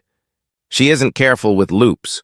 Whoever forged these is a replicator, not an amateur mimic. The primary beneficiary listed, Maya Clark. We knew that. The contingent, the name that sat beneath hers, Adam White, which explained his eagerness, but not the new revelation. Because tucked behind those two lines was a third entry, flagged in red. Executor and controlling beneficiary, Dr. Samuel Keller. I froze. Franklin looked up sharply. Who is that? My voice dropped, not by choice but by old reflex. My wife's therapist. The man she saw every Tuesday. The man who supported her emotional self. The man she insisted understood her better than I could. The camera feeds replayed unbidden in my head, all the nights she left the house to clear her mind. The quiet hours of secrecy, the growing confidence of someone who felt backed by authority. Franklin pieced it aloud, his brain quick as law and twice as merciless. He helped forge documents. He counseled her into manipulation. He provided psychological cover for harming you. And his name is on the financial end game. A therapist guiding a patient through murder for profit. That revelation, colder than any betrayal, slid into my consciousness. He's the architect, I said. Maya and Adam are just the labor. Franklin tapped the table with his pen. Once. The sound of confirmation. We go after the head of the snake first, he said. If Keller suspects you know, he accelerates everything. Which meant tonight was still in play, just rewritten. I closed the laptop and stood, energy shifting. This ends tonight, I said. Franklin's mouth pressed into a line. How? By letting them commit the final mistake where cameras are not just witnesses, but officers. He nodded, understanding dawning in the gloom. You want them to follow through, he said. I want them to attempt, I corrected. Attempt is intent made visible.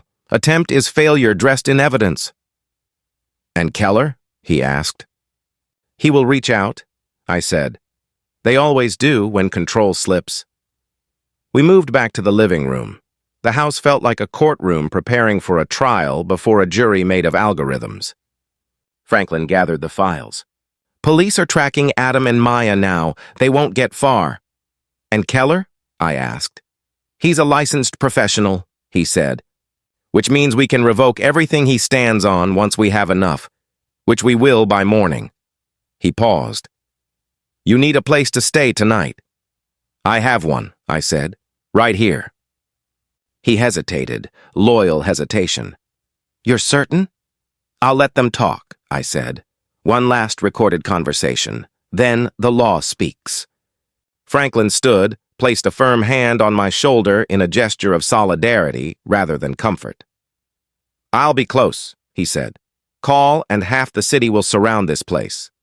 He left the way he came, silent, sharp, and fully aware that the house had become a battlefield. Night deepened. Darkness took its seat. I sat on the couch, the last light from the screen illuminating a room about to redefine justice. The phone buzzed. Unknown number. He knows. Act now. A second buzz. New number. Doctor. Samuel Keller. Ethan, I heard there's been some stress lately. Let me come by. We can talk. Talk.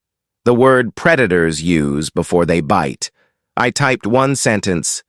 Doors open. Not an invitation. A trap. I stood, straightened my shirt, checked the cameras. Then I whispered to the house itself, to the walls that had watched betrayal transform into strategy. Let's finish this.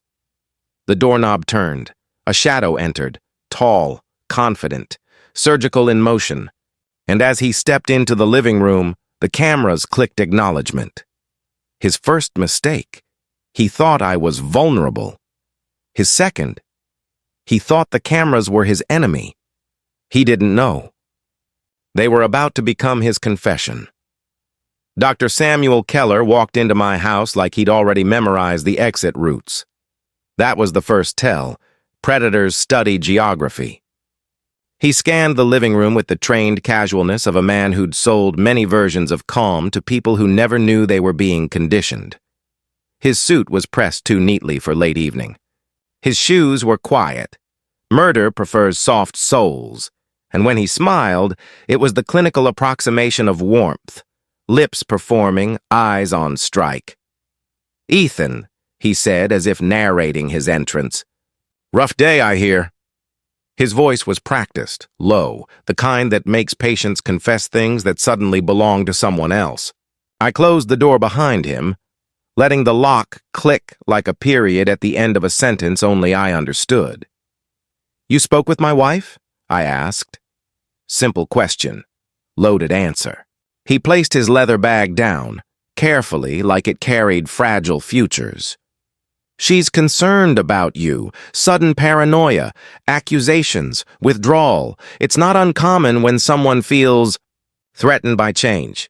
Change, a euphemism wearing a cheap disguise. He approached the couch as though claiming territory. May I sit? Where you like. He chose the seat closest to the hallway, the fastest escape route. Always watch the exits a man chooses. They reveal the exits he plans to use. His gaze hovered on the television for a second, just long enough to notice the black lenses embedded in the frame, just long enough to dismiss them as decoration. So, he began, folding his hands, you've come to believe that your wife is plotting to harm you. No, I said. I know she is. His brows pressed together in a portrait of therapeutic concern. Evidence? I have ours, I replied. He smiled like a judge before the verdict. Ah, cameras. He said the word kindly, too kindly. The way a veterinarian says, he won't feel a thing. You installed them without her consent, he continued. That alone suggests mistrust, and mistrust can distort reality, project fear onto perfectly innocent actions. I met his eyes with stillness. Breaking into my garage to sabotage my brakes wasn't innocent. He blinked, a half-second pause, an unscripted line in his performance. Whose brakes? He asked, so smoothly delivered. My car, I said, the one Adam tampered with today. Again, a flicker. If lies were stones, that moment would have left a ripple. "We have video," I added. "3 angles." He leaned back slowly, recalculating. "Adam," he repeated, "a volatile influence." Maya turned to him emotionally when she felt you were too distant. "I was distant," I agreed. "From the bullets she wasn't supposed to fire yet." His nostrils flared slightly. He shifted tone from therapist to strategist. "Ethan, grief does strange things to people. Maya has projected her unhappiness onto you for years. She told me she feared being trapped." "Trapped," I echoed. "Is that the clinical term for not getting access to life insurance money fast enough?" There it was.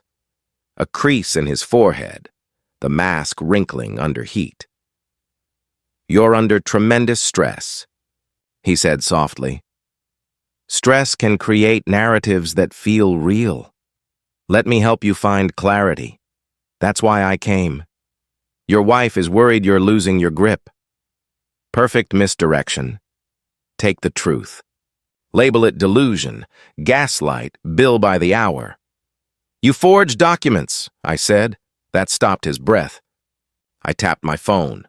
A monitor lit up, an insurance filing with his signature as witness. He stared without blinking. "You guided her," I continued, "adjusted her anger into architecture. You turned resentment into homicide by proxy." His silence was a confession wearing a suit.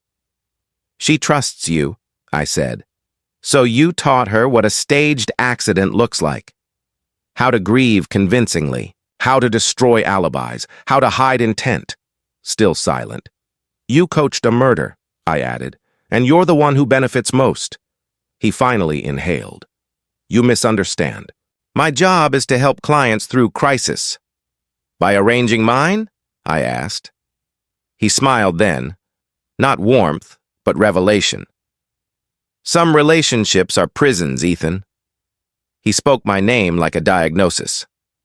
"Maya deserves a life worthy of her potential." "And I'm the obstacle?" I asked calmly. "You're the problem," he said. The simplicity of the statement confirmed everything. He stood, slow, certain. The reveal of his true profession, conductor of manipulation, architect of legal disappearance, guiding fragile minds toward violence. "You shouldn't have interfered with the process," he said. "You've compromised her emotional development." He paused in the hallway entrance, giving the cameras their best angle. "And now," he said, voice dropping to its real register, "I'll need to amend the strategy." There it was, the first threat spoken openly. "You don't scare me," I said. He smiled wider. "Fear isn't required. You will comply through consequence." His hand slipped into his pocket and came out holding a phone. "One text," he said, "and someone finishes what was started." A fallacy. But I let him believe it. "You've been watching the house," I said. "Watching us." "Yes," he replied proudly. "And listening through the burner phones," I continued. "Yes. And tracking the car." Of course. He thought he was unveiling his brilliance. He didn't realize he was outlining his crimes in 1080p. "Then you already know," I said, "that the police have been watching too, since 3:45 p.m. His phone dropped slightly, surprise loosening his grip. "And," I added, "they're listening right now." He spun, but too late. 2 officers stepped through the front door, badges raised, guns holstered, but hands firm. "Keller Samuel," one said, voice crisp. "You are under arrest for conspiracy to commit homicide, fraud, and aiding and abetting attempted murder. You have the right to remain silent." Keller's mask shattered. "This is absurd." "Everything you've said tonight is recorded," I said, gesturing to the cameras. "All admissible. All time-stamped. All backed up." He lunged, not toward me, but toward the hallway, desperate to reach some unseen exit plan. Officers pinned him in seconds. Handcuffs snapped. A small, practical end to a man who thought himself the author of fate. As they carried him toward the door, he twisted his neck to look back. "You were supposed to be complacent," he hissed. "Predictable. A passive husband." "Predictable?" I echoed. "You mocked the wrong skill set." He struggled against their grip. "You've destroyed her, and him, and yourself." "No," I said quietly. "I just refuse the sentence you wrote." They hauled him out, his shoes finally making loud noises on the floor. Desperation is never quiet. Franklin appeared in the doorway seconds later. He'd stayed close, as promised. "Congratulations," he said. "You just buried the head of the snake." "Two snakes left," I corrected. "One who thought love was leverage, and one who believed violence was destiny." He nodded. "Both will be behind bars before sunrise." We stepped into the living room's stillness. He checked his watch. "Once officers finish processing him, they'll pick up Maya and Adam formally. No bail on the charges filed." I exhaled. Slow, deep. The kind of breath only earned when survival becomes recorded fact instead of doubt. The cameras hummed softly. Loyal witnesses. Franklin placed the envelope containing the anonymous packet in my hands. "Someone else wanted you to know the truth. Someone who feared him too." "Yes," I said. "Someone who believed the first file wouldn't be enough." He nodded. "You still don't know who?" "No," I replied. "But I will." Later, when the crowd of uniforms cleared and paperwork hardened into law, I turned off the final camera. The house sighed into quiet, bolder quiet, dignified quiet. The kind that knows justice moved through every room and left fingerprints on the truth. My phone chimed. A text. "Unknown number. He's gone. They all are. You're safe now. Don't look for me." And for the first time in days, I let myself sink into the couch and feel the room as mine again. Not a stage, not a battleground. Home. But peace does not arrive all at once. It comes in installments. My next question was already forming. Who warned me first? Who saved my life before the cameras did? Because villains aren't the only ones who hide. Sometimes the hero in your story prefers the safety of the shadows. Sleep did not come that night, but rest did. The kind born from tension, finally loosening its grip. The house, for the first time in weeks, felt like it belonged to me again. Yet something in the quiet kept insisting, "You're not finished." The villains visible were easy to catch. The invisible one, the one who warned me, remained a ghost with perfect timing. Someone who dreaded what Keller was orchestrating. Someone who knew the architecture of my life better than my wife did. A guardian who never wanted credit. A ghost who could text. My phone buzzed again, almost as if summoned by suspicion. Unknown number. "They'll interrogate her soon. Don't speak to her without counsel. You still don't understand everything." A chill pressed neatly along my spine. I typed, "Who are you?" No response, just those 3 dots, pulsing, thinking, then disappearing, like they reconsidered existing. I placed the phone face down. Let the night breathe around me. By morning, the officers had finished their sweep. Keller was in custody, already trying to disguise intent as mental health intervention. Adam was arrested mid-route. The tow truck abandoned, its engine still warm. Maya was apprehended at the precinct when she came demanding a wellness check on her missing husband, a performance that ended with her wrists in stainless steel jewelry. Franklin arrived with 2 coffees and news. Adam flipped, he said, sitting without ceremony, cooperating, claiming he was manipulated. "By Keller," I guessed. "And by Maya," he added, "but mostly by money." His sigh was tired the way justice often is, triumphant but exhausted. "Maya?" I asked. Franklin shook his head. "She's blaming you. Claims you're tech-obsessed and paranoid, says she feared for her safety." I almost laughed. Soft, humorless. Of course she does. It won't hold, he said. Evidence is indelible, and juries hate masterminds more than cheaters. I sipped coffee that tasted like relief and bitterness brewed in equal measure. And Keller? I asked. Silent, he replied, lawyered up. But we have enough to charge him without his voice. Then he leaned forward, voice low. We still need to identify the person who tipped you off. I nodded. The one who saved my life before anyone else knew it was in danger?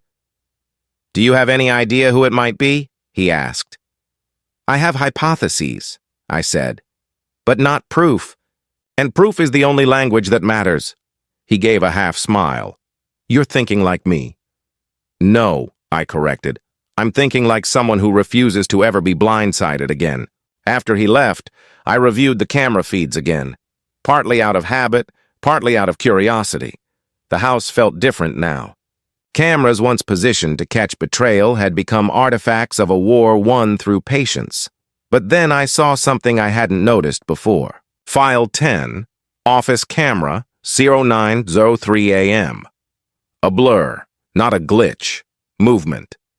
I scrubbed backward. There. The corner of the window frame. A reflection. Someone outside. Watching. Tall. Hooded. Standing still enough to become a shadow with posture. Not police. Their presence has the authority of noise. Not Keller. He was in handcuffs by then. Not Adam. Interrogation room at that exact timestamp. So, who? I zoomed. Enhanced, cropped. A faint outline of a bracelet emerged. Small gold plate. Engraving. M+M Mira Malik. The accomplice who turned herself into a witness, who risked her life to dismantle a conspiracy she accidentally walked into, who warned me, twice, with the precision of someone who expected to be punished for being honest. I froze the frame. Her silhouette seemed to stare back at me, not with fear, but with responsibility. She wasn't here to spy. She was here to confirm survival. She wanted to see, with her own eyes, that I was alive. My phone buzzed again. Unknown number. I just wanted to make sure. I texted, "You can come in." No dots, just silence. So I went to her. The city was rain-washed by afternoon when I found her, sitting on a bench outside a laundromat, staring into a street that never noticed heroes without capes. She didn't look up when I sat beside her, didn't need to. She recognized my presence like truth recognizes opportunity. "I wasn't sure you would come," she said. "I wasn't sure if you wanted me to," I replied. Her hands were folded, a small prayer she didn't admit to believing in. "You shouldn't thank me," she said. "I'm not a good person." "You're not a murderer," I countered. "I almost helped one," she whispered. "You corrected your course," I said. "That's what matters." Tears gathered, not dramatic, not performative, simply honest. "I'm scared," she admitted. "Adam, Keller, Maya, if they ever get out—" "They won't," I said. Not confidence, fact. "You made sure the cameras saw everything," she said, the smallest smile. "You saw first," I replied. "You saved me." She finally turned toward me, eyes tired, but integrity glaring through fatigue. "I have a son," she said. "He needs a mother who doesn't run from the right thing." There was so much strength in that sentence, not the explosive kind, the enduring kind. "You're safe now," I assured her. She shook her head. "No one is ever fully safe, but we do what we can with the safety we have." And then she stood, slowly, with the gentle resilience of someone rebuilding. "I'll give a full testimony," she said. "But after that, I disappear." "I have to." I nodded. Survival sometimes requires stealth. She walked away, past the laundromat, past yesterday's shadows, without looking back. Some heroes never do. Evening fell. The house welcomed me not with fear, but with the absence of it. I powered on one camera, The very first one I ever installed. A ritual reminder, not surveillance, security. The distinction matters. The doorbell chimed gently, non-threatening, almost apologetic. I opened it. A courier, uniformed, clipboard in hand. "Delivery for Ethan," he said. I signed. He left. Too efficient to be curious. Inside the package, a small black phone, no branding, locked. When I pressed the power button, it lit up instantly, as if it expected me. One message already waiting. Unknown. Number. Trust yourself next time, not the cameras. They were just the mirror. You were the one who noticed the cracks. Below it, a video file attached. I tapped play, cautiously. It was footage of me from weeks ago, sitting alone at my desk, expression clouded, suspicion dawning. A moment I had forgotten. Someone had recorded the man who started looking. Not the cameras. Someone else. Someone watching the one who watched. The video ended with a line of text. "You saved yourself. I only helped you notice." A choice then presented itself. Track this person, or let them remain the ghost who protected me. After everything, I understood. Some truths heal best in silence.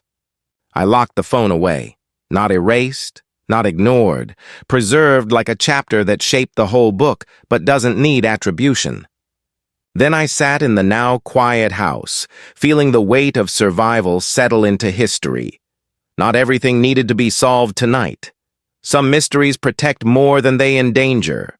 Some allies remain invisible to stay effective. Some debts are paid by living well. As the clock edged toward midnight, I closed my eyes for the first time without fear. The cameras rested too, finally allowed to be just electronics instead of guardians. The house exhaled, and I whispered into the darkness. Trust isn't blindness. It's choosing who gets the truth. The night didn't answer. It didn't need to. I was alive to hear the silence, and that was enough. The first morning after survival feels like waking up in a language you used to speak and suddenly understand again. Coffee tasted like coffee instead of vigilance. The house sounded like plumbing and birds instead of footsteps and intent. When I lifted the blinds, the light came in with ordinary arrogance and touched everything that had once been evidence. Now it was just furniture. People assume the end of a story arrives with handcuffs and headlines. That's the cinematic version. Real endings are clerical. They show up with forms and case numbers, with calls from detectives who say one more thing, with emails from insurance investigators who prefer bullet points to catharsis. Franklin handled the legal opera with his dry, relentless professionalism. He called at 9:11 a.m. exactly. "They're charging Keller with conspiracy to commit murder, fraud, and witness tampering," he said. "Adam with attempted vehicle sabotage, conspiracy, and fraud. Maya with conspiracy, insurance fraud, and arson preparation. The DA is moving to deny bail on Keller, limited bail on Adam, and supervised release not recommended for Maya." "Translated," I said, staring at the steam above my mug. "I can sleep." "You can nap," he corrected. "Sleep after arraignment." He paused. "There's also the civil side. We'll freeze transfers, unwind the trust they tried to build, claw back anything that moved, and notify every institution that your signature has a twin with worse penmanship." "Penmanship," I repeated, smiling. "Justice by handwriting." "Frequently effective," he said. "Also, the insurer's Special Investigations Unit wants to buy you dinner. They don't often get cases wrapped with timestamps and confession tapes." "I'll send them the recipe for calm," I said. "It's cheaper." When we hung up, the house felt almost too quiet, like a theater after everyone leaves but the stage lights forget the cue. I walked through each room and touched the camera housings one by one. Not as thanks, as retirement. A detective stopped by with a warrant to collect the drives. We had already cloned them the night before. Chain of custody now had a twin brother for redundancy. He stood at my doorstep, professional politeness wrapped in a body that had seen too many nearly and not enough nows. "You did everything right," he said, sliding the evidence bags into a padded case. No, I answered. I did everything slow. He considered. That's usually what right looks like when it survives. News broke around lunchtime. The first headline was messy, a collage of names and verbs that didn't understand the difference between plot and process. By evening, the story settled into the inevitable arc the public prefers. Betrayed husband outsmarts wife, lover, and therapist in murder for money scheme. Photos appeared. Keller in a windbreaker that tried and failed to disguise entitlement. Adam hiding his face behind a phone. Maya in cuffs, mascara arranged like storm tracks under her eyes. My photo was the one from the company website. Shoulders square, smile reasonable, nothing that suggested I once spent a week turning a house into an affidavit. Friends texted versions of, "I can't believe it," which translates to, "I'm relieved it wasn't me," which translates to, "Thank you for surviving." I didn't answer many messages. Gratitude is a finite resource during aftermaths. Insurance was the next machine to move. The SIU investigator called with a voice that could flatten mountains into reports. "Mr. Thompson, we flagged the policy. Any claim attempt will trigger a fraud hold. The beneficiary change has been reversed, voided, and logged," I finished for her. "Yes," she said, almost amused. "You'd make a good auditor." "I prefer not to know the inside of your building," I said. "We prefer it that way, too." She promised to send a letter confirming the fraud file and asked if I would be willing to share my technical documentation with their training team. "We could use a case study," she said. "Change the names," I replied. "Change mine most of all." In the afternoon, I drove my car for the first time, slowly, to a mechanic Franklin trusted. We pulled the OBD tracker, the hidden GPS puck, and a relay that had been lovingly altered by someone who mistook YouTube for certification. The mechanic lifted the relay with tongs, the way you remove a snake from a child's sandbox. "Whoever did this doesn't understand cars," he said. "They understand instructions." He replaced what needed replacing, drew a diagram of what had been altered, and printed it with the solemnity of a diploma. I filed it with the rest. Documentation is a quilt. Eventually, it keeps you warm. Mira kept her word and gave a full recorded statement. I watched from a separate room at the precinct, allowed by the detective who believed in witness protection and the practical mercy of distance. Her voice on the other side of the glass carried steadiness like a lantern. She told them about the key, the trust, the tow truck, the burner calls. She told them what it costs to change your mind before it costs you your soul. When she emerged, she didn't look at me, and I didn't ask her to. Heroes should be allowed to leave through the service door. I mailed an envelope that night, addressed to an apartment building 3 neighborhoods away, where sunlight always looked like it made the rent. Inside, a prepaid card, enough to cover a few months of breathing room, a note that said only, "For Milan's school shoes," and a printout of a scholarship application with the deadline circled in neat red ink. No return address, no signature. Some debts are paid in anonymous forward motion. The arraignments the next morning were procedural theater. Keller pled not guilty with the sort of confidence that belongs to people who mistake degrees for absolution. Adam pled with eyes that understood percentages might finally turn on him. Maya searched the room for someone to blame and found only plywood benches and microphones. The judge read charges without ornamentation, denied bail for Keller, and scheduled hearings with the boredom of a man who knows justice is paperwork before it's poetry. I stepped outside into air that smelled like rain editing the city. Franklin joined me, tie loosened, humanity visible beneath law. "Media will try to make you a brand," he said. "Decline. Give one statement, then disappear." "What should the statement be?" I asked. He shrugged. "The truth, trimmed of glory." We drafted it together, 37 words. "I'm grateful to be alive and for the work of law enforcement. Surveillance didn't make me safer. Paying attention did. I hope anyone in danger finds help before the worst part of their story starts. No interviews, no book, no podcast. I let the news cycle eat something else the next day. Fame is a poor witness. I kept the house. People asked if I would sell it, move, burn sage, bless doors. I bought new locks, new smoke detectors, a new coffee grinder. I left the rest. Surviving is an occupation. It pays in the currency of unremarkable mornings. One evening, a week after the indictments, I powered on the only camera I'd left installed, the one pointed not at the rooms, but at the front walk, where the sky changes colors and packages pretend to be surprises. It no longer recorded to servers or mirrored to off-site. It just watched. The way a person watches a horizon they no longer expect to erupt. That night, the doorbell chimed. The screen lit to show a child hopping squares of chalk he'd drawn on my path. Milan.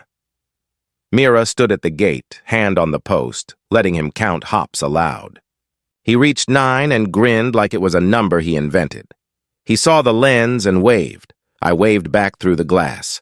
Mira caught my eye and pressed 2 fingers to her temple in a small salute that meant thanks or goodbye or both. Then they left, chalk squares fading under evening dew until they looked like equations the rain had decided to solve. Keller's trial began 3 months later. The courtroom smelled like upholstery and deliberation. I testified with the restraint attorneys prefer. The tapes spoke for themselves. For once in his career, the therapist couldn't script the narrative. He tried to explain the recordings as role-playing exercises, as emotional exposure therapy, as metaphors misunderstood by technology. The jury understood metaphors just fine. They also understood accelerant, forged signatures, GPS trackers, and a tow truck that had memorized one stretch of highway a little too well. Adam accepted a plea deal. He took a sentence that will give him time to learn the difference between collaboration and conspiracy. I don't know what classes he'll take in there. I hope one of them is called regret, and the final exam is not multiple choice. Maya hired a publicist and a new lawyer who tried to sell the jury a story about domestic surveillance, about controlling husbands, about coercive tech environments. The footage of her tucking fire starters behind paint cans complicated the thesis. So did the sticky note that said, in her handwriting, "Next week, Trip, he'll be gone." When the verdict was read, I felt no triumph. Triumph is for games. What I felt was relief, shaped like a chair. I sat in it. After the trial, the insurer sent a final letter. Claim permanently barred, policy reinstated under my control, fraud notation added to the file. I took the policy to the kitchen, set it on the table, and stared at it until it returned to being paper instead of potential. I began to take long walks without narrating the shadows. I learned the names of my neighbor's dogs. I went back to work, back to audit trails and threat models, back to the small satisfaction of systems that behave when coaxed with logic. Colleagues looked at me differently, with that mix of admiration and awkwardness reserved for people who didn't die. I told them I wanted more boring projects, the kind that end with resolved, instead of escalated. They laughed, then nodded, then checked on me less frequently as my jokes returned to factory settings. On a Sunday morning, I lifted the last camera from its bracket. The screw resisted like a stubborn memory, then yielded with a small metallic apology. I packed it in a box with its siblings, labeled the carton spares, and pushed it onto a shelf in the garage that contained other past lives. Baseball gloves, deflated happiness in the shape of an inflatable pool, the instruction manual for a blender we no longer own. That afternoon, I put a new deadbolt on the side gate. Not because I feared an intruder, but because I prefer clear beginnings and clean borders. If the gardener arrives early, I let him ring the bell. We chat about tomatoes. We both pretend the world is reasonable. Some nights I still hear phantom footsteps. Trauma is an echo with good acoustics. When it arrives, I let it walk through and leave. I don't chase it. I don't feed it stories. I give it water and send it on. Mira texted once, months later, from a new number that likely expired the minute she hit send. "Milan likes blue laces," I replied. "Medium length. Double knots. He'll outrun everyone." No response. Perfect. On the anniversary of the party, the one that pretended to be celebration and turned out to be a confession, I invited 3 friends over for dinner. We ate in the backyard under lights that now meant hospitality instead of theater. I made them a playlist with no lyrics about 90s nostalgia. We toasted not to justice, but to maintenance. Maintenance is less dramatic and more necessary. When the evening ended, I stood alone by the pool and watched the water hold the sky without judgment. Trust used to seem like blindness to me. Now it feels like the courage to choose where to place your attention, to whom you hand your silence, and how you design your exits. Before I went inside, I whispered something to the house I had never said aloud. Thank you for telling me the truth when I asked the right questions. No reply, obviously. Houses gossip only with time, but I think it heard me.